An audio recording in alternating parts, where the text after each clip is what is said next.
ನಾವು ಗಮನಿಸುವಾಗ ಪ್ರಿಯರೇ, ಇಲ್ಲಿ ಏನು ದೇವ್ರ ವಾಕ್ಯದಲ್ಲಿ ಏನು ಹೇಳುತ್ತದೆ ಎಂಬುದಾಗಿ ನಾವು ನೋಡುವಾಗ ನನ್ನ ಸಹೋದರ ಸಹೋದರರೇ, ನಾವು ನೋಡ್ತೇವೆ ದಾನಿಯೇಲನು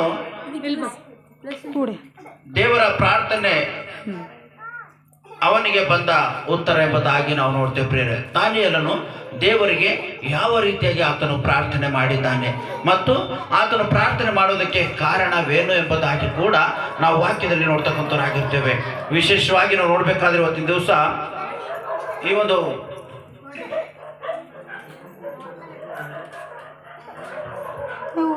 ದಾನಿಯೇಲನ ಪ್ರವಾದನ ಗ್ರಂಥದಲ್ಲಿ ನಾವು ನೋಡುವಾಗ 9ನೇ ಸಂಧಿ 4ನೇ ವಚನದಲ್ಲಿ ನಾವು ನೋಡ್ತೇವೆ.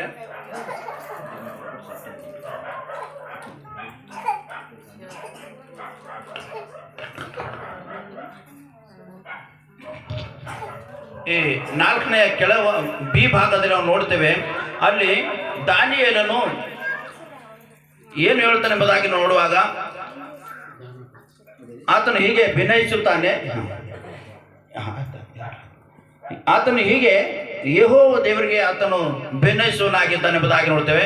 ಓ ಕರ್ತನೆ, ಮಹೋನ್ನತನು ಭಯಂಕರನೂ ಆದ ದೇವರೇ, ನಿನ್ನನ್ನು ಪ್ರೀತಿಸಿ ನಿನ್ನ ಆಜ್ಞೆಗಳನ್ನು ಅನುಸರಿಸುವವರಿಗೆ ಮಾಡಿದ ಕೃಪಾ ವಾಗ್ದಾನಗಳನ್ನು ನೆರವೇರಿಸುವನೇ, ನಾವು ಪಾಪ ಅಪರಾಧಗಳನ್ನು ಮಾಡಿ ಕೆಟ್ಟವರಾಗಿ ನಡೆದು ನಿನಗೆ ತಿರುಗಿ ಬಿದ್ದು ನಿನ್ನ ಆಜ್ಞೆ ವಿಧಿಗಳನ್ನು ತೊರೆದು ನಮ್ಮ ಅರಸರು, ಪ್ರಧಾನರು, ಹಿರಿಯರು, ಸಾಮಾನ್ಯ ಜನರು ಇವರಿಗೆಲ್ಲ ನಿನ್ನ ಹೆಸರಿನ ಮೇಲೆ ನುಡಿದ ನಿನ್ನ ಸೇವಕರಾದ ಪ್ರವಾದಿಗಳ ಕಡೆಗೆ ಕಿವಿಗೊಡಲೇ ಇಲ್ಲ.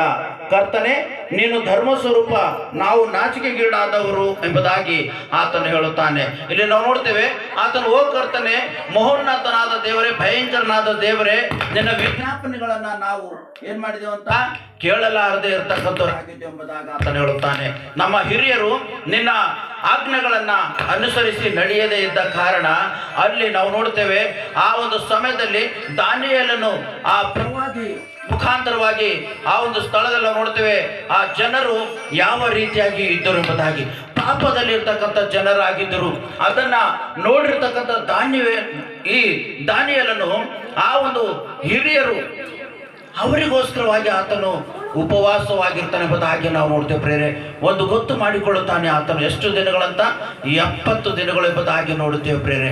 70 ದಿನಗಳು ಉಪವಾಸ ದಿನಗಳು ಎಂಬುದಾಗಿ ಗೊತ್ತು ಮಾಡಿಕೊಂಡು ಆ ಒಂದು ಜನರಿಗೋಸ್ಕರವಾಗಿ ಆತನು ದೇವರಿಗೆ ಮನವರಿಕೆ ಮಾಡಿಕೊಳ್ಳುತ್ತಾನೆ ಪ್ರೇರೆ. ನನ್ನ ದೇವರೇ, ನಮ್ಮ ಹಿರಿಯರು ನಿಮ್ಮ ಆಜ್ಞೆಗಳನ್ನು ಕೈಕೊಂಡು ನಡೆಯಲಾರದೆ ಇದ್ದ ಕಾರಣ ನಮಗೆ ಅನೇಕ ರೀತಿಯಲ್ಲಿ ನಮ್ಮ ಮೇಲೆ ನಿನ್ನ ಕೋಪ ರೌದ್ರಗಳು ಬರುವಂಥದ್ದಾಗಿದೆ ಎಂಬುದಾಗಿ ಪ್ರೇರೆ. ಅದಕ್ಕೋಸ್ಕರವಾಗಿ ಇವತ್ತು ನಾವು ನೋಡಬೇಕಾದ್ರೆ ಈ ಒಂದು ಲೋಕದಲ್ಲಿ ಅನೇಕರು ಸದ್ಭಕ್ತರು ಎದ್ದಿದ್ದಾರೆ, ಇಲ್ಲಂತಿಲ್ಲ, ಅನೇಕರು ಇದ್ದಿದ್ದಾರೆ.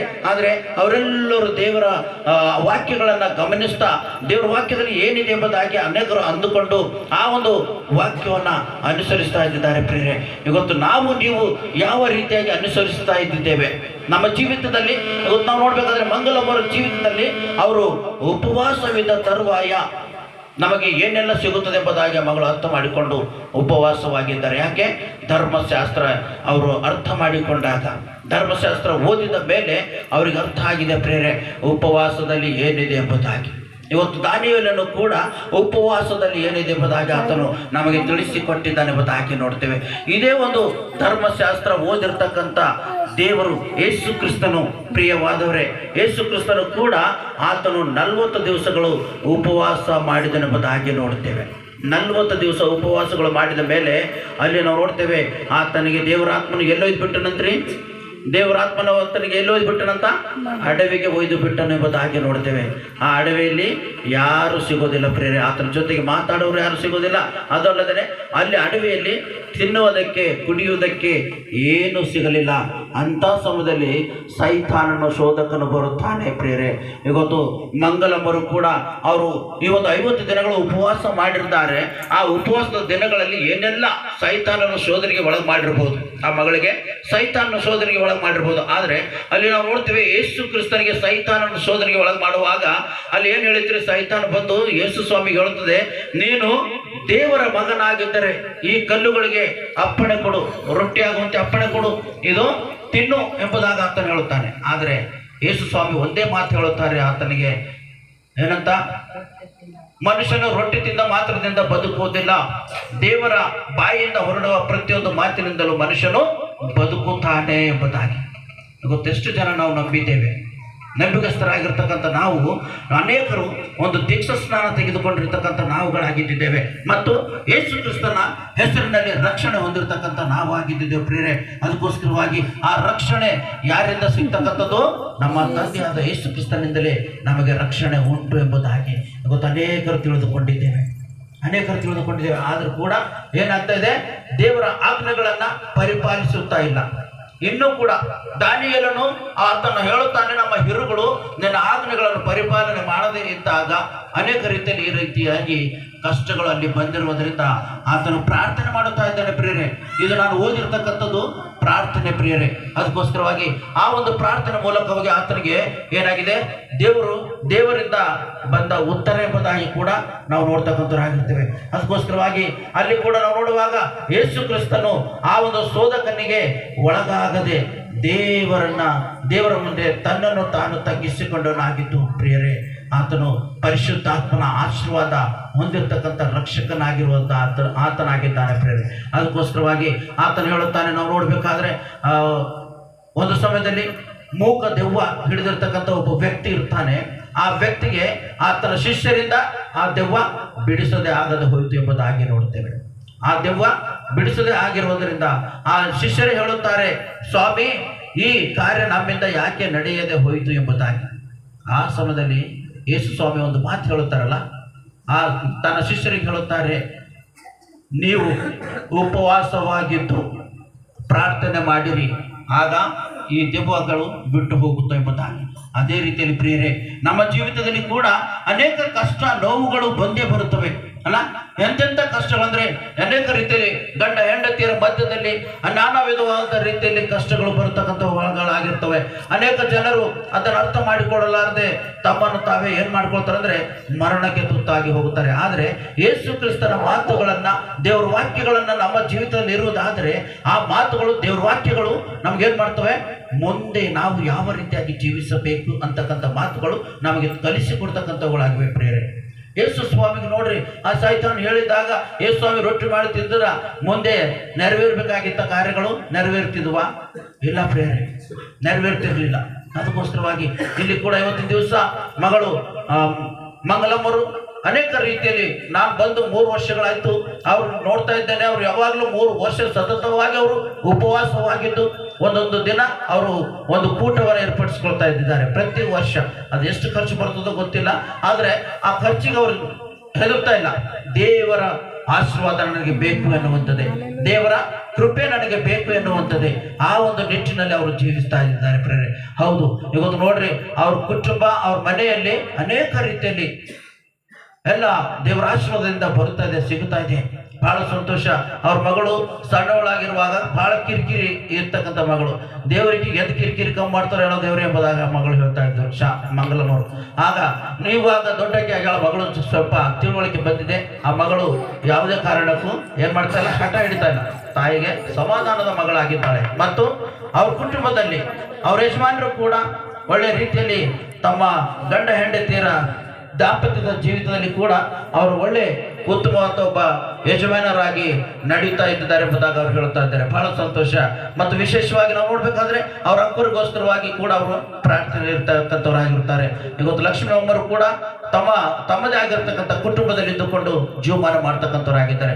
ಅದಕ್ಕೋಸ್ಕರವಾಗಿ ನಾವು ಹೇಳ್ತೇವೆ, ವಿಶೇಷವಾಗಿ ತನ್ನ ಕುಟುಂಬದಲ್ಲಿರ್ತಕ್ಕಂಥ ಪ್ರತಿಯೊಬ್ಬರು, ಅಕ್ಕ ತಂಗಿಯರಿಗಾಗಲಿ ಅಣ್ಣ ತಮ್ಮಂದಿರಿಗಾಗಲಿ ಆ ಮಂಗಲಮ್ಮರು ಉಪವಾಸದ ಪ್ರಾರ್ಥನೆಯಲ್ಲಿ ನೆನೆಸ್ಕೊಳ್ತಾ ಇದ್ದಾರೆ ಪ್ರೇರೆ. ನೆನೆಸ್ಕೊಂಡು ದೇವರು ನಮಗೆ ಅನೇಕ ರೀತಿಯಲ್ಲಿ ದೇವರ ಆಶೀರ್ವಾದ ಮಾಡಲೆಂಬುದಾಗಿ ಅವರ ಒಂದು ಪ್ರಾರ್ಥನೆ ಆಗಿರುವಂಥದ್ದಾಗಿದೆ. ಮತ್ತು ನಮ್ಮ ಸಭೆ ಉತ್ತಮವಾದ ರೀತಿಯಲ್ಲಿ ಬೆಳಿಬೇಕು. ನಮ್ಮ ನಾಗನಪಲ್ಲಿ ಸಭೆಯಲ್ಲಿ ಅನೇಕ ಯೌವನಸ್ಥರು ಕೆಟ್ಟ ಚಟಕ್ಕೆ ಒಳಗಾಗಿದ್ದಾರೆ ಎಂಬುದಾಗ ಅವರು ಅವಾಗವಾಗ ಆಲಯದಲ್ಲಿ ಪ್ರಾರ್ಥನೆ ಮಾಡ್ತಕ್ಕಂಥವ್ರಾಗಿರ್ತಾರೆ. ಮತ್ತು ಬೇರೆ ಎಲ್ಲ ನಮ್ಮ ಸಭೆಯವರಿಗೆಲ್ಲ ಹೇಳುತ್ತಾರೆ, ನಮ್ಮ ಈ ಒಂದು ಕೆಟ್ಟತನ ಇರ್ತಕ್ಕಂಥ ಯೌವನಸ್ಥರಿಗೆ ದೇವರು ಒಳ್ಳೆ ಮಾರ್ಗದಲ್ಲಿ ನಡೆಸಲಿ ಅಂತ ಹೇಳಿ ಅವರು ಹೇಳ್ತಕ್ಕಂಥವ್ರಾಗಿರ್ತಾರೆ.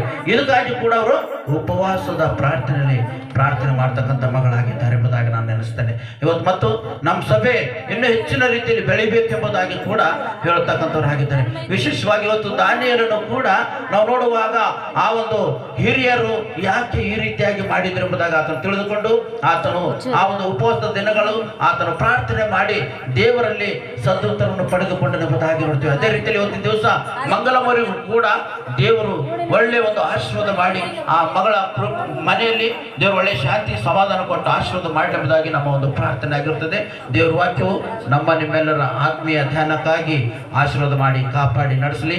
ಮತ್ತು ಬಂದಿರತಕ್ಕಂಥ ಸದ್ಭಕ್ತರೆಲ್ಲರೂ ಈ ಒಂದು ಸಮಯದಲ್ಲಿ ಅವರು ಊಟ ಕೂಡ ಏರ್ಪಡಿಸಿದ್ದಾರೆ. ಎಲ್ಲರೂ ಊಟ ಮಾಡಿದ ಮೇಲೆ ಮತ್ತೆ ತಿರುಗಿ ಯಾರದ ನಡೀತಕ್ಕಂಥದ್ದಾಗಿರುತ್ತದೆ. ದಯವಿಟ್ಟು ಯಾರು ಹೋಗಬೇಡ್ರಿ. ನಮ್ಮ ಮಧ್ಯದಲ್ಲಿ ಸೇವಕರು ಬಂದಿದ್ದಾರೆ ಬೇರೆ ಕಡೆಯಿಂದ, ಅವರು ಕೂಡ ವಾಕ್ಯ ಹೇಳ್ತಕ್ಕಂಥವರಾಗಿರ್ತಾರೆ. ಸೊ ಆ ರೀತಿಯಲ್ಲಿ ಈ ಒಂದು ಆರಾಧನೆ ದೇವರು ಇನ್ನೂ ಹೆಚ್ಚಿನ ರೀತಿಯಲ್ಲಿ ನಡೆಸ್ಕೊಂಡು ಹೋಗಲೆಂಬುದಾಗಿ ನಮ್ಮ ಒಂದು ಪ್ರಾರ್ಥನೆ ಆಗಿರುತ್ತದೆ. ಪ್ರಾರ್ಥನೆ ಮಾಡೋಣ. ಪರಿಶುದ್ಧನು ಮಹೋನ್ನತನೂ ಆದ ಪರಲೋಕದ ಪ್ರೀತಿಯುಳ್ಳ ತಂದೆಯಾದ ದೇವರೇ, ನಿಮ್ಮ ಘನೋಳ ನಾಮಕ್ಕೆ ಸ್ತೋತ್ರಗಳನ್ನು ಸಲ್ಲಿಸ್ತೇವೆ. ವಿಶೇಷವಾಗಿ ಸ್ವಾಮಿ ಇವತ್ತಿನ ದಿವಸ ದಾನಿಯೇಲನು ಉಪವಾಸದ ದಿನಗಳನ್ನು ಗೊತ್ತು ಮಾಡಿಕೊಂಡು ಕರ್ತನೆ 70 ದಿನ ಉಪವಾಸವಾಗಿದ್ದರೆಂಬುದು ಹಾಗೆ ನೋಡ್ತೇವೆ. ಆತನ ಉಪವಾಸದ ಪ್ರಾರ್ಥನೆ ಕೇಳ್ತಕ್ಕಂಥ ದೇವರೇ, ಆತನಿಗೆ ಸದ್ದುತ್ತರನ್ನು ಕೊಟ್ಟಿರಬಹುದಾಗಿ ನೋಡ್ತೀವಿ. ಆ ರೀತಿಯಲ್ಲಿ ಸ್ವಾಮಿ ಮಂಗಲಮರು 50 ದಿನಗಳನ್ನು ಉಪವಾಸ ಮಾಡಿದ್ದ ಮೇಲೆ ಸ್ವಾಮಿ ಮುಂದೆ ಆ ಮಗಳ ಜೀವಿತದಲ್ಲಿ ಕರ್ತನ ಪರಿಶುದ್ಧಾತ್ಮನ ಮೂಲಕವಾಗಿ ಆ ಮಗಳ ಜೀವಿತದಲ್ಲಿ ಅನೇಕ ರೀತಿಯ ಕಾರ್ಯಗಳನ್ನು ಮಾಡಿ ನಡೆಸಿರಬಹುದಾಗಿ ಪ್ರಾರ್ಥಿಸ್ತೇವೆ. ಮತ್ತು ಮಗಳು ಏನೆಲ್ಲ ಬೇಡಿಕೆ ಇಟ್ಟಿದ್ದಾರೋ ಕರ್ತನೆ ಆ ಮಗಳ ಬೇಡಿಕೆಗಳನ್ನು ಈಡೇರಿಸಿ ಆಶೀರ್ವಾದ ಮಾಡುವುದಾಗಿ ಪ್ರಾರ್ಥಿಸ್ತೇವೆ. ವಿಶೇಷವಾಗಿ ಈ ಒಂದು ಉಪವಾಸದ ದಿನದ ಸಂಭ್ರಮದಲ್ಲಿ ಮತ್ತು ಈ ಒಂದು ಸ್ಥಳದಲ್ಲಿ ಒಂದು ಆರಾಧನೆ ನಡಲಿಕ್ಕೆ ಆಗುವಂಥ ರೀತಿಯಲ್ಲಿ ಸ್ವಾಮಿಯನ್ನು ಸಹಾಯ ಮಾಡಿದಕ್ಕಾಗಿ ಸ್ತೋತ್ರ. ಎಲ್ಲ ಸದ್ಭಕ್ತರು ಬಂದು ಈ ಒಂದು ಆರಾಧನೆಯಲ್ಲಿ ಭಾಗವಹಿಸಿದಕ್ಕಾಗಿ ನಿಮಗೆ ಸ್ತೋತ್ರವನ್ನು ಸಲ್ಲಿಸ್ತೇವೆ. ಮತ್ತು ತಿರುಗಿ ಎಲ್ಲರಿಗೋಸ್ಕರವಾಗಿ ಅವರು ಊಟ ಏರ್ಪಡಿಸಿದ್ದಾರೆ ದೇವರೇ.